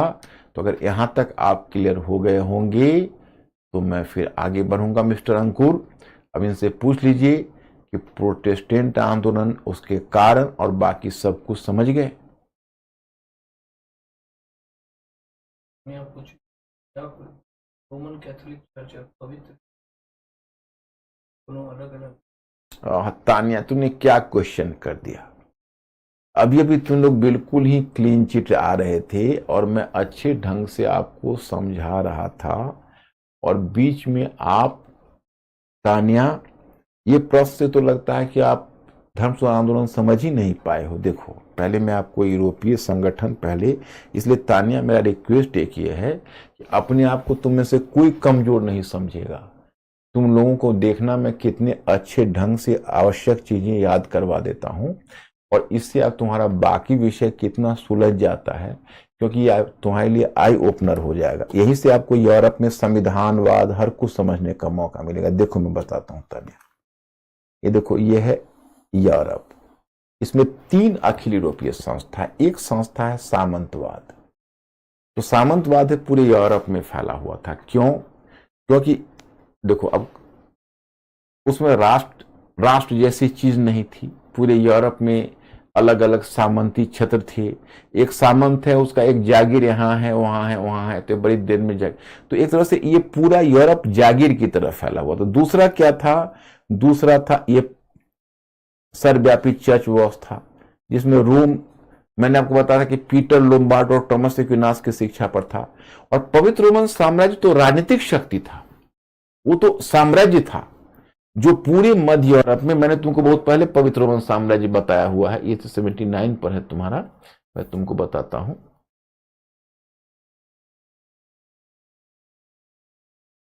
तुमको मैंने पवित्र रोमन साम्राज्य, देखो ये है पवित्र रोमन साम्राज्य। ये तो सालमान का साम्राज्य था। ये देखो पूरे यूरोप में ऐसे फैला हुआ था। बाद में इस पर हैसवर वंश का शासन हो गया। ये पवित्र रोमन साम्राज्य है। और चर्च व्यवस्था का तो मतलब है कि यूरोप के सभी क्षेत्रों में क्षेत्रीय चर्च है, उसका हेडक्वार्टर रोम में। तो दोनों एकदम अलग अलग चीजें हैं। पवित्र रोमन साम्राज्य, हाँ, पवित्र रोमन साम्राज्य चर्च व्यवस्था का रक्षक है, उसका प्रोटेक्टर है।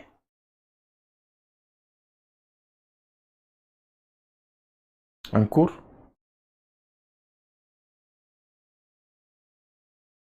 Any problem? मैं स्टूडेंट्स, अब वहां तक अगर तुम समझ गए होगे जहां तक मैंने धर्म सुधार आंदोलन, प्रोटेस्टेंट आंदोलन में समझाया हूं, तो फिर मैं आगे बढ़ूंगा। आप यहां तक बताइए। पुनर्जागरण आपको समझा दिया, धर्म सुधार आंदोलन यहां समझा दिया मैंने। तो मैंने अब इसका परिणाम क्या होगा? तो राष्ट्रीय राज्य का उद्भव होगा। इसे पूंजीवादी प्रोत्साहन देगा, क्योंकि महाजनी मुनाफाखोरी को एक्सेप्ट किया है, तो पूंजीवाद को ही प्रोत्साहन मिलेगा और राष्ट्रीय राज्य का भी उद्भव होगा। तो ये दोनों चीज आपको देखने को यहां मौका मिलेगा। अब एक प्रश्न मैंने दिया है, क्या प्रोटेस्टेंट आंदोलन महज धार्मिक कार्य की उपज था? क्या प्रोटेस्टेंट आंदोलन महज धार्मिक कार्य की उपज था? तो मैंने इसको दिया, यह प्रश्न अपने स्वरूप में आर्गुमेंटेटिव है। इसमें पहले अपने झुकाव को स्पष्ट करना है। इसमें कीवर्ड्स है महज धार्मिक कारक। क्या ये महज धार्मिक कारक था? डेफिनेटली नहीं। प्रोटेस्टेंट आंदोलन रोमन कैथोलिक चर्च व्यवस्था के विरुद्ध एक विद्रोह था। इसमें धार्मिक कारक की निश्चय ही भूमिका रही थी। कहा जाता है कि रोमन कैथोलिक चर्च व्यवस्था में अनेक प्रकार के धार्मिक भ्रष्टाचार विद्यमान थे, अतः ब्रह्मचर्य रहने की शपथ का उल्लंघन, मुक्ति पत्र की बिक्री आदि। परंतु यह भी सत्य है कि प्रति धर्म सुधार आंदोलन, काउंटर रिफॉर्मेशन के प्रभाव में चर्च के अंतर्गत आंतरिक सुधार की प्रक्रिया आरंभ हो गई थी। अतः प्रोटेस्टेंट आंदोलन नहीं भी होता तो भी सुधार संभव था। फिर भी अगर प्रोटेस्टेंट आंदोलन घटित हुआ तो इसका मुख्य कारण आर्थिक एवं राजनीतिक था। आर्थिक कारक, व्यापार की प्रगति के लिए महाजनी एवं मुनाफाखोरी की स्वीकृति आवश्यक थी, जबकि रोमन कैथोलिक चर्च उनकी आलोचना कर रहा था, इसलिए व्यापारी वर्ग का प्रोटेस्टेंटों को मिला। ये एक कारण दे दिया है। अब राजनीतिक आर्थिक में मैंने एक ही कारण दिया है। राजनीतिक कारक राष्ट्रीय राज्य के निर्माण के लिए क्षेत्रीय चर्च का राज्य के अधीन किया जाना आवश्यक था। इसे प्रोटेस्टेंट आंदोलन ने आसान बना दिया। फिर यूरोप के महत्वाकांक्षी शासकों ने इसका फायदा अपने पक्ष में उठाया। अतः हम कह सकते हैं कि प्रोटेस्टेंट आंदोलन में निर्णायक भूमिका आर्थिक राजनीतिक कारकों ने निभाई। ओके, अब वाणिज्यवाद का उद्भव। वाणिज्यवाद क्या है वो तो आप लोगों ने समझ लिया होगा। और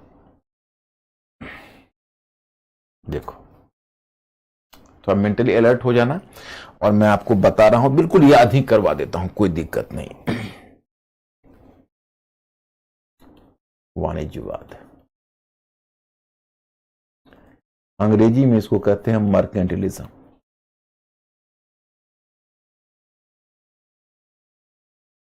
देखो, नॉर्मली क्या होता है कि जब आप लोग अध्ययन करते हो वाणिज्यवाद या वाणिज्यवाद शब्द सुनते हो तो उसमें एक कंफ्यूजन की संभावना आती है। कंफ्यूजन यह है कि वाणिज्यवाद का मतलब व्यापार नहीं है, व्यापार है, लेकिन व्यावसायिक क्रांति और वाणिज्यवाद में अंतर है। अंतर क्या है कि 17वीं सदी तक आकर, ये 17वीं सदी तक आकर, 16वीं 17वीं सदी कह सकते, 16वीं 17वीं सदी तक आकर क्या हुआ कि पहले 16वीं एवं 17वीं सदी, आप लोग धैर्य से देखते जाना, मैं आपको बिल्कुल समझा देता हूं। देखो, जैसे व्यावसायिक क्रांति हुई तो व्यावसायिक क्रांति का मतलब हुआ कि एक क्षेत्र से वस्तुएं ले जाकर दूसरे क्षेत्र में बेचकर मुनाफा कमाना, बड़ी बड़ी व्यापारिक कंपनियां स्थापित हुई। इसका लाभ व्यापारियों को मिला, व्यापारियों ने बड़ी बड़ी व्यापारिक कंपनी फॉर्म की। ओके, और एक क्षेत्र से दूसरे क्षेत्र में व्यापार करने लगे। अब क्या हुआ कि उसी समय सामंतवाद के कब्र से राजतंत्र का उद्भव हो रहा था। सामंतवाद के कब्र से राजतंत्र का, मोनार्की का उद्भव हो रहा था। वो मैंने आपको पिछले क्लास में सामंतवाद से राजतंत्र का उद्भव बताया है, आपको याद होगा। मैंने आपको बताया था कि देखो, ये राजा था, ये ड्यूक था यानी लॉर्ड, ये बैरन था, ये नाइट था। जब ये कृषि दास्ता कमजोर हुई तो कृषि दास्ता के कमजोर होने के बाद ये पद्धति जो टूटी तो इसका फायदा उठा के अपनी शक्ति को स्थापित कर रहा है। इसके साथ एक ही दिक्कत है, ये पहले प्रजा से डायरेक्ट कर लेता था, अब प्रजा से डायरेक्ट कर इसलिए नहीं ले पाता था क्योंकि बीच में यही देखो, लॉर्ड है, बैरन है, नाइट है, तो ऐसे बिचौलिए हो गए। तो इन बिचौलियों के कारण वो अपने प्रजा से डायरेक्ट कर नहीं ले पाता था, और जब प्रजा से डायरेक्ट कर नहीं लेता तो ऐसी स्थिति में फिर दिक्कतें आ जाती थी। दिक्कतें यह आती थी कि उसके पास उतना संसाधन नहीं होता कि वो अपनी सेना रख पाता, अपनी नौकरशाही बना पाता, तो अपने सामंतों की नौकरशाही पर निर्भर था। अब जब ये अपनी ताकत को पुनर्स्थापित करने की कोशिश कर रहा था तो इसको चाहिए सेना एवं नौकरशाही, और सेना और नौकरशाही के लिए इसको चाहिए कर। कर होगा, मिलेगा तभी होगा।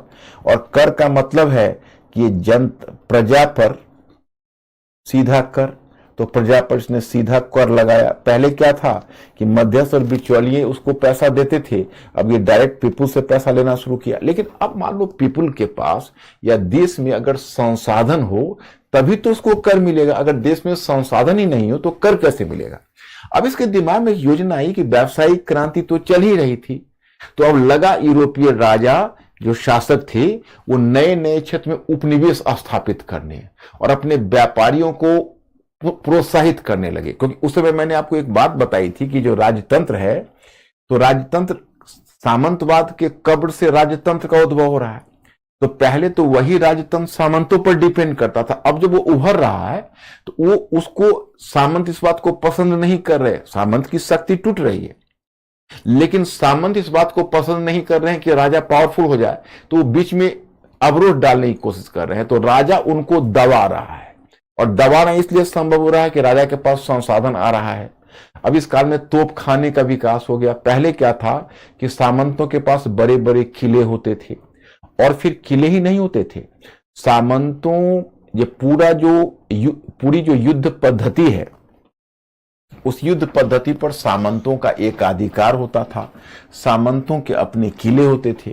तो अब राजा उनको कुछ करने, लेकिन अब तोप खाने आ गए तो आर्टिलरी, तो तोप खाने से, कैनन्स के माध्यम से उनके किले को तोड़ सकते थे, उनके भूभाग पर कब्जा कर सकते थे। तो अब क्या हुआ कि अब वहां किंग का फाइट चल रहा है सामंतों को दबाने के लिए। तो किंग को ज्यादा से ज्यादा संसाधन चाहिए, सेना भी, अपनी सेना भी स्थापित कर चुका है, नौकरशाही भी स्थापित कर रहा है, कर बढ़ाने का प्रयत्न कर रहा है। तो उस समय जो व्यापारी वर्ग या मध्य वर्ग है, यही तो मध्य वर्ग है, आपको पता है, वह किंग चाह रहा है कि मध्य वर्ग उसका सपोर्ट करे, तो मध्य वर्ग उसका सपोर्ट में खड़ा होता है।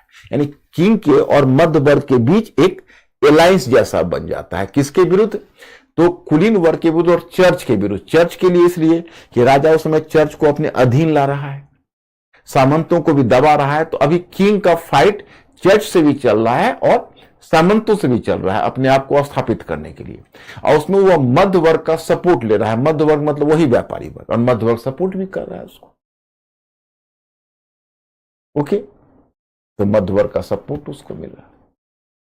अब यही जो व्यापारी वर्ग या मध्य वर्ग है, वह एक तरफ किंग को सपोर्ट कर रहा है, परंतु किंग दूसरी तरफ नए नए क्षेत्रों में चूंकि उपनिवेश बना रहा, व्यापार का विस्तार कर रहा, तो उससे व्यापारी वर्ग को फायदा है, क्योंकि कुलीनों की ताकत टूटेगी, उसे भी व्यापारी वर्ग को फायदा है। क्यों? अब देखो, अब जैसे एक राष्ट्र हो जाएगा, अब सोचो आप, तो एक राष्ट्र अगर हो जाएगा, एक संगठित राष्ट्र होगा, तो एक ही जगह पर व्यापारी को चुंगी देनी पड़ेगी। अभी तो व्यापारी को जगह जगह जो कुलीन सामंत है, जगह जगह चुंगी हाउस स्थापित कर लेते हैं ऐसे।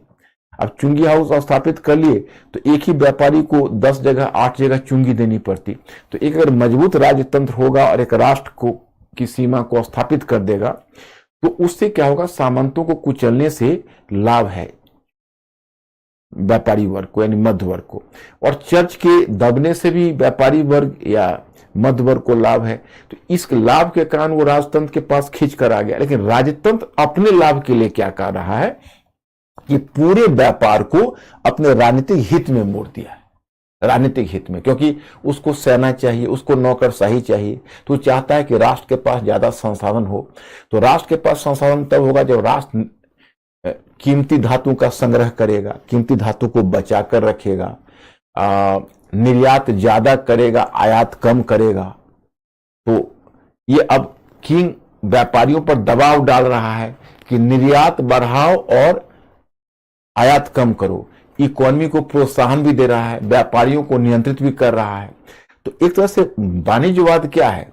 तो वाणिज्यवाद राजनीतिक उद्देश्य प्रेरित एक आर्थिक कार्यक्रम है। जो वाणिज्यवाद है वो राजनीतिक उद्देश्य से प्रेरित एक आर्थिक कार्यक्रम है। आपको परिभाषा में मिलेगा, जिसका उद्देश्य है राज्य एवं राजतंत्र को शक्तिशाली बनाना। वो चाहता है पूरे व्यावसायिक क्रांति हम अपने फेवर में खींच ले। तो पहले जो व्यावसायिक क्रांति थी तो व्यापारी वर्ग के पक्ष में काम करता था। अब राजतंत्र ने व्यावसायिक क्रांति को अपने पक्ष में खींचने का प्रयत्न कर रहा था। तो कहोगे व्यापारी वर्ग बर्दाश्त क्यों कर रहा था? क्योंकि इसलिए कर रहा था कि उसको कुलीन वर्ग और चर्च के विरुद्ध राजतंत्र के समर्थन की जरूरत उसको थी, क्योंकि राजतंत्र से उसको बहुत सारा फायदा भी था। तो राजतंत्र और मध्य वर्ग के बीच का जो टाइमली गठबंधन है ना, यही वाणिज्यवाद है। और वाणिज्यवाद व्यावसायिक क्रांति से इस रूप में अलग है कि व्यावसायिक क्रांति का फायदा व्यापारी वर्ग या मध्य वर्ग को मिल रहा था, लेकिन अब उस व्यावसायिक क्रांति का फायदा राजतंत्र उठाने लगा। यही दोनों के बीच फर्क है। अब मैं स्टूडेंट्स आपको हिंट देना पड़ेगा कि आप यहां तक क्लियर हुए या नहीं हुए। अंकुर, आस्क माय स्टूडेंट्स, उनसे पूछिए यह पॉइंट उनका क्लियर हुआ कि नहीं। Please be fast.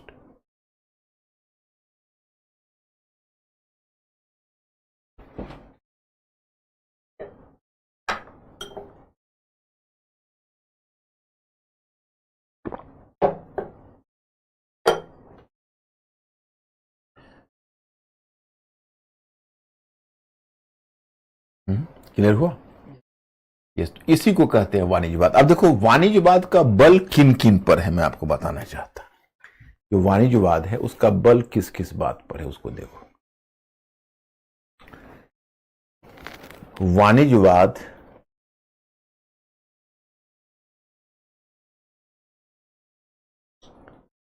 की महत्वपूर्ण पहलू, इसका महत्वपूर्ण पहलू क्या है? देखो, पहला है उसको कहते हैं बूलियनवाद। बूलियनवाद। देखो, बूलियनवाद सबसे आपको डरना नहीं है। बूलियनवाद का मतलब होता है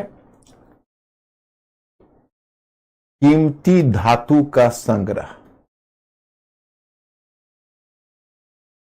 बूलियनवाद का मतलब है कीमती धातु का संग्रह। जैसे कीमती धातु के संग्रह से आशय यह हुआ कि आप जब कीमती धातु है, जैसे अब सोना है, तो सोना को आप अगर कॉस्मेटिक पर्पस में यूज करते हो, आभूषण बनवा के पहनते हो, तो वो हुआ ज्वेलरी, आभूषण। और अगर आप सोने को अपने घर में या बैंक के लॉकर में प्रॉपर्टी के तौर पर बचा के रख देते हो, तो होगा बुलियन। जैसे आप कहते हो सोने का बिस्किट्स बनता है, या 10 ग्राम, 20 ग्राम, 50 ग्राम का गोल्ड लोग बना के और उसको अपने पास घर में धन की तरह लॉकर में रखते हैं, उसको बोलते हैं बुलियन। तो बुलियनवाद का मतलब हुआ कीमती धातु का संग्रह। तो मतलब वाणिज्यवाद ने यूरोपीय राष्ट्रों को प्रोत्साहन दिया कि आप कीमती धातुओं का संग्रह करो। मतलब बुलियनवाद का कहना था, यानी जो कीमती धातु का संग्रह का, इसका ये कहना था कि जिस राष्ट्र के पास जितना कीमती धातु है, वह राष्ट्र उतना ही ताकतवर है। तो पहला तो ये सिद्धांत था। दूसरा था अनुकूल व्यापार संतुलन, यानी फेवरेबल बैलेंस ऑफ ट्रेड। ये फेवरेबल बैलेंस ऑफ ट्रेड क्या था? अब देखो, मुद्दा ये है, अब कहोगे कीमती धातुओं के संग्रह पर, तो अधिकांश यूरोप में तो अपना प्रेशियस मेटल का प्रोडक्शन कम ही होता था, तो कीमती धातु उनको मिलता था अन्य महाद्वीप से, विशेषकर अमेरिकी महाद्वीप से। तो अब सवाल है कि जिन यूरोपीय राष्ट्रों को वैसे उपनिवेश थे जहां से कीमती धातु सोने या चांदी मिलता था, तो वो तो बुलियनवाद कर सकते थे। लेकिन ऐसे भी बहुत सारे कंट्री थे जिनके पास ऐसे उपनिवेश ही नहीं थे जो उनको कीमती धातु दे पाते। तो उनके लिए फिर क्या उपाय है? तो उनके लिए उपाय यह है कि आप निर्यात को अधिक करिए और आयात में कटौती करिए। माने आप कोशिश करिए आर्टिफिशियली कि व्यापार संतुलन आपके पक्ष में हो। इसके लिए आप सीधी बात करिए कि आप आयात को कम करिए और निर्यात को बढ़ाइए, तो जाहिर है कि व्यापार संतुलन आपके पक्ष में होगा। तो उनके लिए अनुकूल व्यापार संतुलन, और यह वाणिज्यवाद का एक महत्वपूर्ण सिद्धांत था, महत्वपूर्ण पहलू था। तीसरा है आर्थिक राष्ट्रवाद। आर्थिक राष्ट्रवाद, इकोनॉमिक नेशनलिज्म। अब what is economic nationalism? Here I have to make you clear. Actually अगर आप चाहते हैं आपका निर्यात बढ़े और आयात कम हो, तो आपको अपने देश की प्रोडक्टिव कैपेसिटी को बढ़ानी होगी। और प्रोडक्टिव कैपेसिटी को बढ़ाने के लिए क्या करना होगा, जरा सोचिए। आपको एक नेशनल वर्कशॉप बनाना पड़ेगा, नए नए प्रोडक्शन करने पड़ेंगे। तो उस समय के जो यूरोपीय शासक थे, वो अपने यहां उत्पादन पर भी बल दिया और लोगों से अपील की कि ज्यादा से ज्यादा उत्पादन करिए। यह वाणिज्यवाद का लक्षण था। ब्रिटेन में आपको आश्चर्य होगा कि महारानी एलिजाबेथ, क्वीन एलिजाबेथ के समय 16वीं सेंचुरी की बात है कि उस समय एक लॉ बने, एक कानून बना। उस कानून का उद्देश्य था टू रिमूव स्लॉथनेस, मतलब कि अकर्मण्यता को कम करने के लिए। अकर्मण्यता का मतलब जो स्लॉथनेस है, वो स्लॉथनेस को कम करने के लिए कानून बनाया गया। मतलब आलस और अकर्मण्यता को कम करने के लिए कानून बनाया गया, जो आप ज्यादा अकर्मण्यता न दिखाइए, आलस मत करिए। अब आप बताइए कि आलस और अकर्मण्यता को समाप्त करने के लिए जो कानून है, उसके लिए उपाय क्या किया गया? आपको सुनकर बहुत आश्चर्य होगा कि एक जस्टिसेस ऑफ द पीस का पद का सृजन किया गया, और वैसे लोग जो निठल्ले बैठे देखे जाते थे, उनको उठाकर जो जस्टिसेस ऑफ द पीस है, उनको जेल में डाल देते थे। अब बताइए, ऐसे में तो इंडिया में आप कल्पना करिए कि कितने लोग जेल में डल जाएंगे। तो वैसे लोगों को जेल में डाल दिया जाता था। तो इसको कहते हैं आर्थिक राष्ट्रवाद। और चौथा है, उसको बोलते हैं उपनिवेशवाद।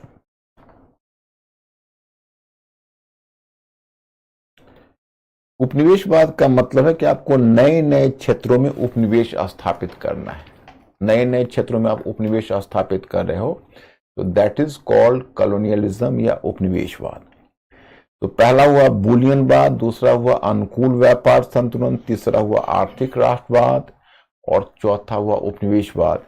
ये सभी चारों नए नए उपनिवेश स्थापित करके अपने व्यापार का विस्तार करना, मतलब पूरी इकोनॉमी पर अब मतलब किंग ने उसमें इंटरवेंशन करना शुरू किया और व्यापारियों से अपेक्षा की कि वो राज्य के निर्देश के अनुसार काम करे। तो ये एक तरह से कंट्रोल इकोनॉमी, मतलब इसको क्या कह सकते हो, मोनार्की कंट्रोल या स्टेट कंट्रोल इकोनॉमी बन गई।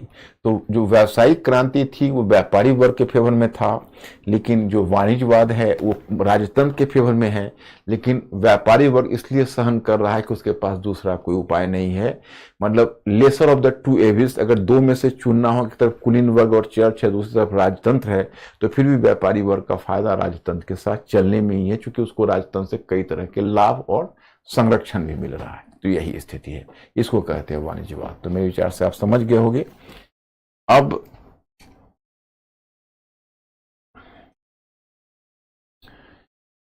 राष्ट्रीय राजतंत्र की स्थापना एवं निरंकुश राजतंत्र का उद्भव। अब देखो इसमें कितने फैक्टर है, टोटल 5 फैक्टर है। देखिए ये क्या है।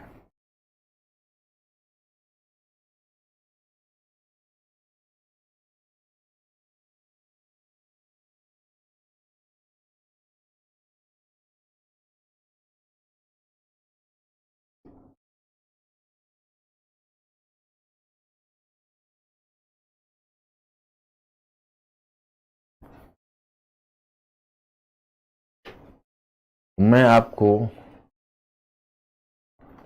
राष्ट्रीय राजतंत्र का उद्भव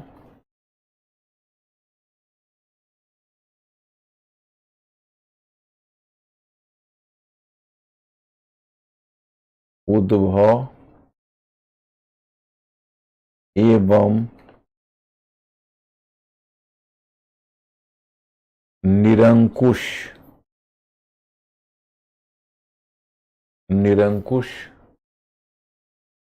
राजतंत्र, राष्ट्रीय राजतंत्र का उद्भव एवं निरंकुश राजतंत्र। अब देखो ये क्या है। देखिए राष्ट्रीय राजतंत्र का उद्भव, जैसे राष्ट्रीय राजतंत्र का मतलब कि यूरोप है, या यूरोप में यूरोप के महत्वाकांक्षी शासक वो अपने राष्ट्रीय सीमा खींचना चाहेंगे, या ब्रिटेन या फ्रांस या स्पेन या स्विट्जरलैंड या डेनमार्क या ऑस्ट्रिया या बेल्जियम, इस तरह से राष्ट्र की सीमाएं बन रही हैं।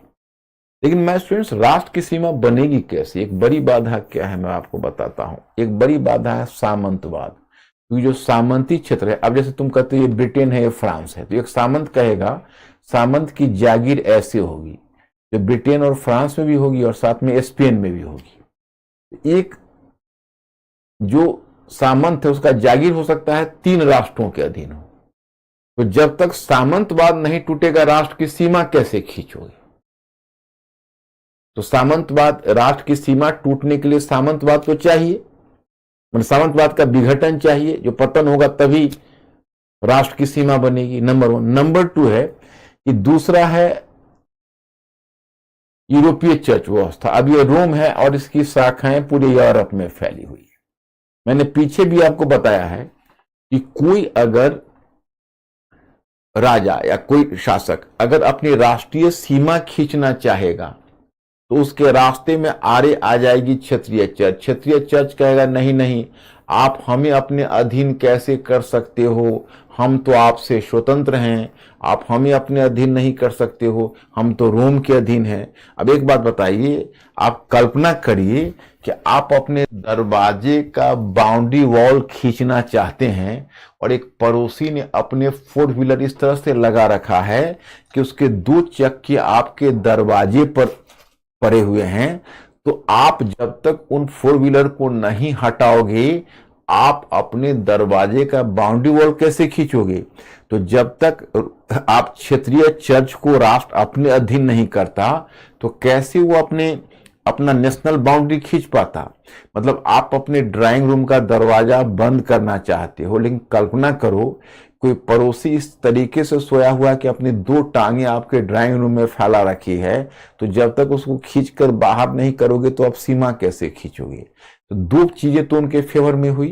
जो राष्ट्रीय राज्य तंत्र, राष्ट्रीय राज्य का मतलब कि राष्ट्रीय राज्य की स्थापना जो यूरोप के महत्वाकांक्षी शासकों के द्वारा स्थापित किया जा रहा था, तो 2 चीजें उनके फेवर में हुई। एक तो सामंतवाद का नेचुरल डेथ हो गया, सामंतवाद का खुद पतन होने लगा, और दूसरा है प्रोटेस्टेंट आंदोलन को इन्होंने भड़काया भी, पूंजीपतियों ने भी भड़काया, महत्वाकांक्षी शासकों ने भी भड़काया। तो सामंतवाद के पतन के कारण एक कांटा तो दूर हो गया, और प्रोटेस्टेंट आंदोलन के कारण उनकी राष्ट्रीय सीमा स्पष्ट होने लगी, क्योंकि उन्होंने क्या किया, क्षेत्रीय चर्च को दबाकर अपने राष्ट्र के अधीन कर लिया। जैसे मैं एक एग्जाम्पल ब्रिटेन का देता हूं, मेंटली अलर्ट हो आप लोग, मेरा कोड वर्ड है मेंटली अलर्ट। अब धीरे धीरे आप लोग इस चीज की आदी हो जाओ। जैसे देखो, ब्रिटेन का शासक था हेनरी अष्टम, वो महारानी एलिजाबेथ का पिता भी वही था, हेनरी अष्टम। तो हेनरी अष्टम की विवाहिता पत्नी थी जिसका नाम था कैथरीन, उसकी विवाहिता पत्नी का। और लेकिन उस हेनरी अष्टम जो हेनरी एट था, उसका इनफैचुएशन मतलब उसका प्यार एक दूसरी महिला से हो गया जिसका नाम था एनी बोलेन। अब वो चाहता था एनी बोलेन से शादी करना, उसके लिए उसको अपनी पत्नी से लीगली डाइवोर्स लेना पड़ता। और मैरिज और डाइवोर्स का जो मुखिया होता था वो चर्च होता था, और राजाओं के मामले में, शासकों के मामले में चूंकि शासक प्रतिष्ठित होते थे और चुने हुए थे, तो उनका विवाह और तलाक का मामला सीधे रोम के पोप को जाता था। तो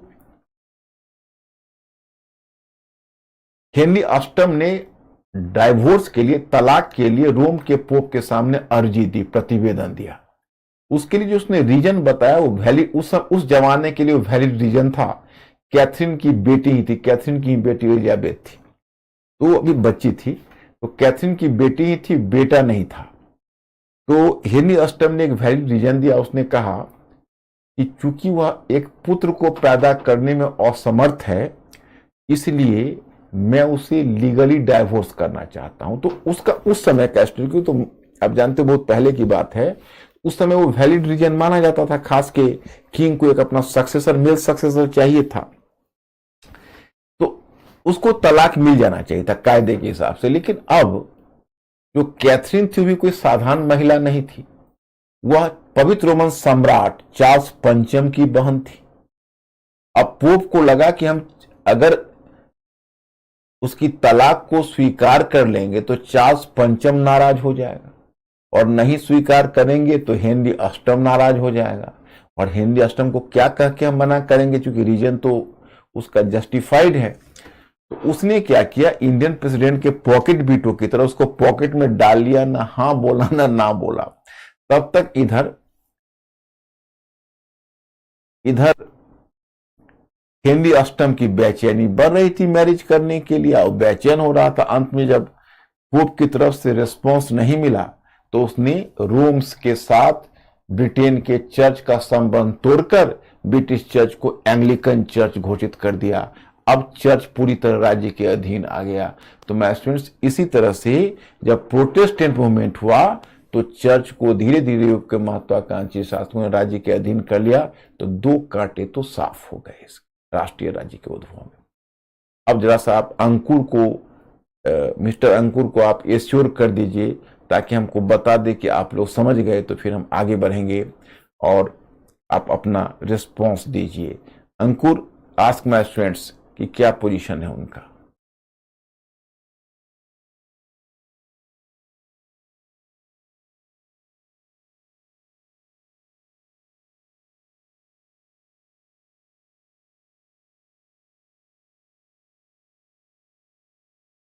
ओके, तो this is the point here. तो 2 पॉइंट तो मैंने आपको दे दिया। अब क्या है, तीसरा पॉइंट आपका आता है वाणिज्यवाद। अब बिना वाणिज्यवाद के, जैसे पहला पॉइंट तो सामंतवाद का पतन होगा तो राष्ट्रीय राज्यतंत्र का उद्भव होगा, और इधर लेफ्ट में कर देता हूं। जैसे एक सामंतवाद का पतन होगा तो राष्ट्रीय राज्य का, तब इनकी राष्ट्रीय सीमा मजबूत होगी, तो एक हो गया सामंतवाद का पतन। सर, हाँ, कृति पूछ रही है कि जो पुनर्जागरण के काल में इतनी सारी चिंतकों के द्वारा खोज बौद्धिक क्रांति कृति इसलिए नहीं कर सकती कि क्रांति कहने के जो परिवर्तन चाहिए वो मूलभूत परिवर्तन चाहिए। और पुनर्जागरण के बाद जो यूरोपीय बुद्धिजीवी थे, वो यूरोपीय बुद्धिजीवी ने मध्यकाल के साथ तीव्रता से संबंध नहीं तोड़ा। तो चूंकि मध्यकाल के साथ उन्होंने तीव्रता से संबंध नहीं तोड़ा और कहीं ना कहीं मध्यकाल से संबंध बनाए रखा, तो पुनर्जागरण धीरे धीरे परिवर्तन ला रहा था। और क्रांति के लिए द्रुत परिवर्तन चाहिए। हम क्रांति कहेंगे लेकिन 18वीं सदी की बौद्धिक क्रांति कहेंगे। जब प्रबोधन पढ़ाऊंगा कृति, तो उस समय मैं उसके लिए बौद्धिक क्रांति शब्द का प्रयोग करूंगा।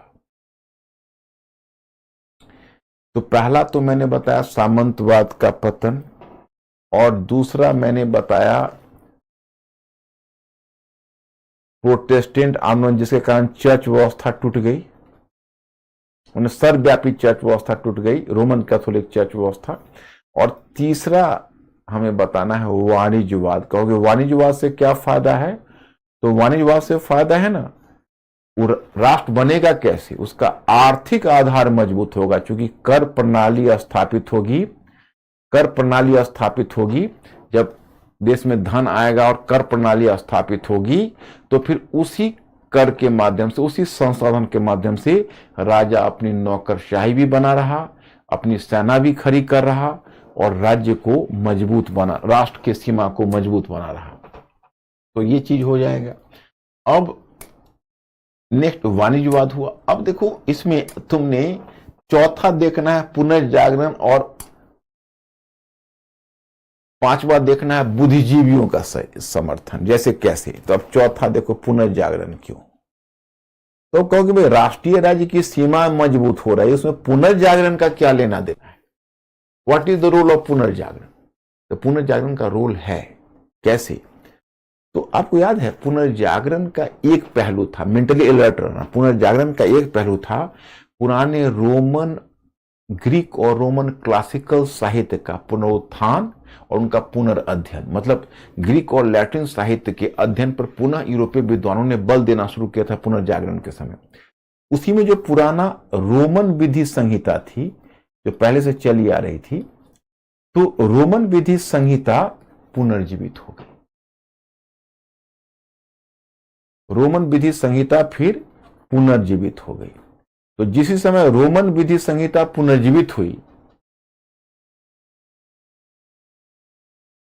तो इसका मतलब जानते हैं? इसका मतलब है कि जो रोमन विधि संहिता थी उसमें शक्तिशाली राजतंत्र की बात की गई थी। इससे पहले जो विधि संहिता, जैसे बीच में सामंतवाद आ गया तो राजतंत्र की स्थिति कमजोर पड़ गई। लेकिन जो पुरानी ग्रीक और रोम की जो रोमन विधि संहिता थी, उस रोमन विधि संहिता में राजतंत्र की शक्ति पर बल दिया गया था। तो जब पुनर्जागरण के कारण जो रोमन विधि संहिता पुनर्जीवित हुई, उससे भी राजतंत्र की शक्ति को बढ़ावा मिला और वो राष्ट्रीय सीमा को मजबूत करने लगा, क्योंकि राष्ट्रीय सीमा तो राजतंत्र के द्वारा ही स्थापित किया जा रहा था। और पांचवा है विचारकों का समर्थन। विचारकों का समर्थन। अब देखो, ये विचारक कौन है जो समर्थन करें? देखो, जब भौतिक परिस्थितियां अनुकूल होती है तो विचारधारा आ ही जाती है। अब देखो कि आज एक ग्लोबलाइजेशन के कारण एक सिविल सोसाइटी बनी, ओपन सोसाइटी हुई, एलजीबीटीक्यू कम्युनिटी का राइट्स मिला, तो आज देखते हो भारतीय अब बहुत सारे बुद्धिजीवी है जो खुला समर्थन कर रहे हैं, क्योंकि विचार, जब भौतिक परिस्थितियां किसी चीज के लिए अनुकूल होती है तो विचारधारा भी उसका समर्थन करती है। तो इसलिए भौतिक परिस्थितियों को अनुकूल होना आवश्यक है। तो यहां पर देखोगे विचारकों की भूमिका क्या है।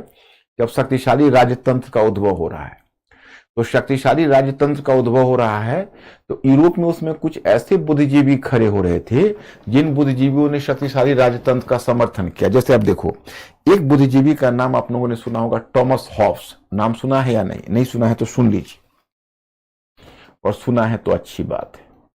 टॉमस हॉब्स एक किस तरह का चिंतक था, मैं आपको बताना चाहता। जो टॉमस हॉब्स है, वो टॉमस हॉब्स एक ब्रिटिश चिंतक था। उसके बारे में कहा जाता है कि टॉमस हॉब्स अपनी माता के गर्भ में था। तभी ब्रिटेन में कोई गृहयुद्ध की स्थिति हुई थी। तो गृहयुद्ध में क्या हुआ कि वहां पर इतनी अशांति आ गई कि एक पुरानी कहावत है कि जब पुरानी क्या मैंने मनोविज्ञान भी कहता है कि बच्चा माता के गर्भ में हो, लेकिन अगर उसकी माता को कोई भी बहुत मनोवैज्ञानिक दबाव पड़ता है तो उसका सीधा प्रभाव बच्चे पर पड़ता है। तो कहते हैं वो गृहयुद्ध में उसकी माता इतनी डर गई थी कि 7वें महीने ही उसने टॉमस हॉब्स को पैदा कर दिया। तो टॉमस हॉब्स कहा करता था कि मैं और भय, ये दोनों जुड़वे भाई पैदा हुए। भय मेरा बड़ा भाई था और मैं उसका छोटा भाई। मतलब अब इसके दिमाग में ये बात आ गई कि अगर भविष्य में गृहयुद्ध की स्थिति से बचनी है तो हमें एक शक्तिशाली राजतंत्र को स्थापित करना होगा। तो टॉमस हॉब्स ने एक टर्म दिया है, उसकी एक बुक है लेवियाथन। लेवियाथन का मतलब होता है समुद्री राक्षस, सी ड्रैगन। तो उसने एक टर्म दिया सी ड्रैगन। मतलब सी ड्रैगन यानी लेवियाथन का मतलब हुआ कि उसको कहा कि राज्य को इतनी शक्तिशाली बना दो कि राज्य एक सी ड्रैगन की तरह हो जाए, क्योंकि राज्य और राजतंत्र शक्तिशाली होगा तभी लोगों को सुरक्षा मिले। यह विचार किसका था? टॉमस हॉब्स का।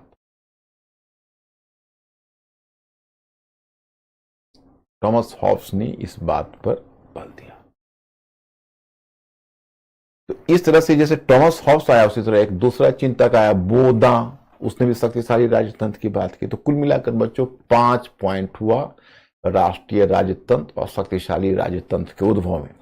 पहला, सामंतवाद का पतन हुआ जिस कारण से उसका राष्ट्र की सीमा बनी।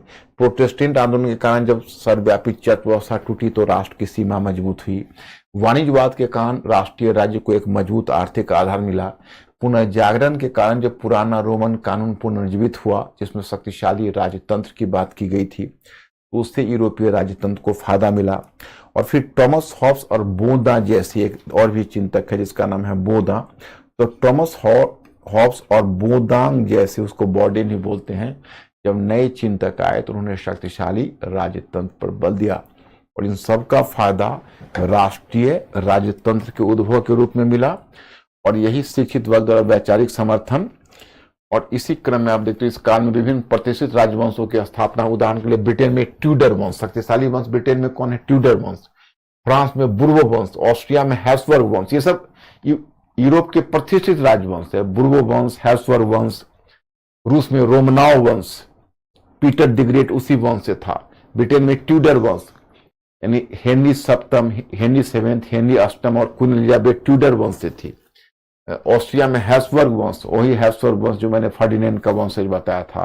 और रूस में रोमनाव वंश जहां से पीटर द ग्रेट था।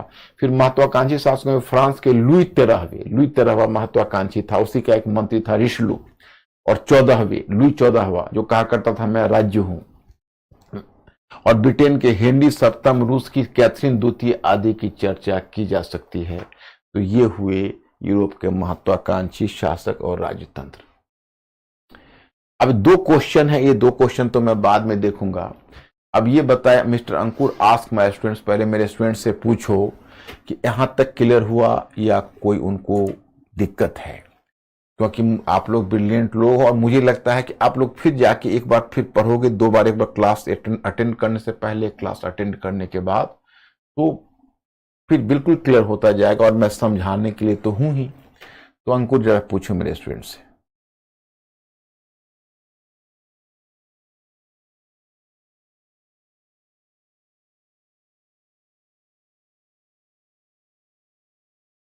ओके, ठीक है my student, thank you very much. I see you.